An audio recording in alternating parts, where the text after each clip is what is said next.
শেখ হাসিনা যদি আসতে চায় ওর মারে ভাবে এই রিক্সাওয়ালা সব শেখ হাসিনার গদিত বসায় দিব। শেখ হাসিনা গদিত বসায় দিব, তারপরে আমাকে রিক্সাও শেখ হাসিনা উঠায় দিব, তাতেও কোনো আপত্তি নাই। তবে এই দেশে কোনো চোর রাখতে চাই না, কারণ এই চোরের লেগে আমি পেটে খাওয়ান পাই না, বুঝেন না? অগর পেট ভরাই দিয়ে আমার জীবন শেষ।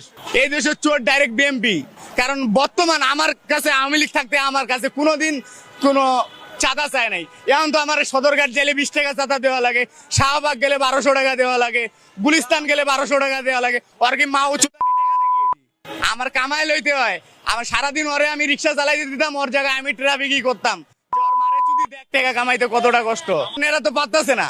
শেখ হাসিনাই ভালো ছিল, যারে জেলে পড়ার দরকার ছিল জেলে পড়ছে, যারে বাইরে রাখার দরকার ছিল তারে বাইরে রাখছে। আমার হিসাবে শেখ হাসিনা বেটার ছিল, ভালো ছিল।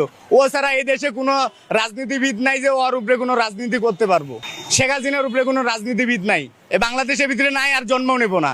কারণ একটাই, ওই যে শেখের মেয়ে, বুঝলেন? সব নেতার চেয়ে আমার আওয়ামী লীগ মনে করেন যে সবসময় নেবেল উপরেই থাকবে। কারণ এই দেশে যা করছে ওদেরকে 100 বছর চ্যালেঞ্জ করলাম। 100 বছরে যদি পারে, বাদ দিলাম।